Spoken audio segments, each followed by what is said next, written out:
Dan sempurnakanlah ibadah haji dan umrah karena Allah. Tetapi jika kamu terkepung oleh musuh, maka sembelihlah hadyu yang mudah didapat, dan jangan kamu mencukur kepalamu sebelum hadyu sampai di tempat penyembelihannya. Jika ada di antara kamu yang sakit atau ada gangguan di kepalanya, lalu dia bercukur, maka dia wajib berfidyah, yaitu berpuasa, bersedekah atau berkurban. Apabila kamu dalam keadaan aman, maka barang siapa mengerjakan umrah sebelum haji, dia wajib menyembelih hadyu yang mudah didapat. Tetapi jika dia tidak mendapatkannya, maka dia wajib berpuasa 3 hari dalam musim haji dan 7 hari setelah kamu kembali.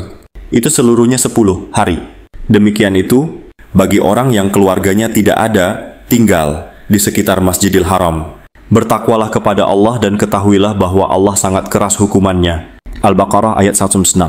Allah memerintahkan agar haji dan umrah dilakukan sepenuhnya untuk Allah. Jika terhalang, misalnya karena perang atau sakit, tetap ada solusinya, potong hewan kurban dan jangan sembarangan. Cukur rambut, ada aturannya. Islam fleksibel tapi tetap teratur. Pertanyaan paling umum, bagaimana jika cukur atau tahallul, tapi tidak sembelih hadyu? Jawabannya tergantung situasi dan jenis ibadahnya.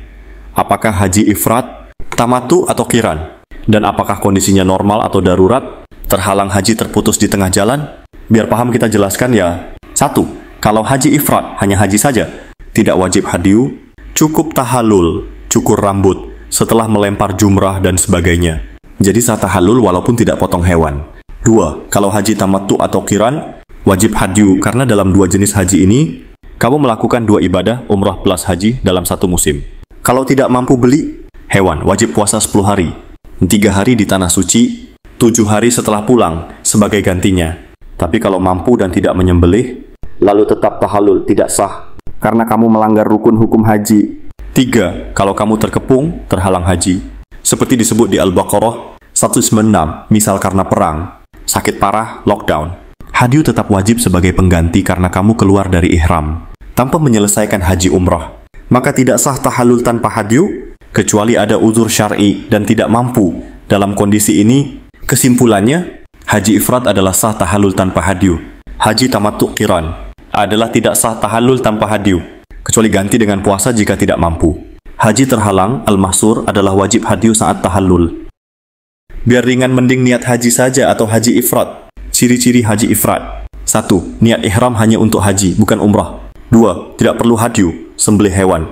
3. Umrah dilakukan setelah musim haji jika mau. Pertanyaan paling umum lagi, bagaimana jika umrah tapi tidak hadyu? Kalau seseorang hanya niat umrah saja, tanpa niat haji sama sekali, maka itu bukan termasuk salah satu dari 3 jenis haji, ifrat, tamattu, atau qiran. Itu hanya umrah, bukan haji. Penjelasannya begini, umrah adalah ibadah tersendiri yang berbeda dari haji.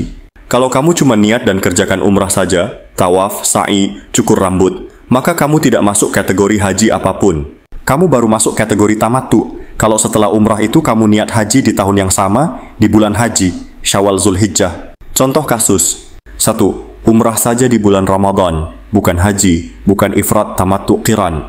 2. Umrah di bulan Syawal, lalu beberapa hari kemudian niat haji, masuk 8 Zulhijjah, masuk haji tamattu.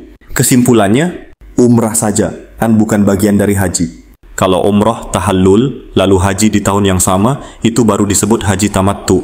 Siapa di sini yang ingin berhaji atau umrah? Hampir setiap muslim menginginkannya. Dan kenapa hanya orang tertentu saja bisa melakukannya? Apakah kita tidak akan bisa? Jawabannya bisa, bahkan pasti bisa. Karena Baitullah milik Allah, jadi berdoa dan mintalah kepadanya. Bukankah di ayat sebelumnya Allah itu dekat? Insya Allah, insya Allah, insya Allah.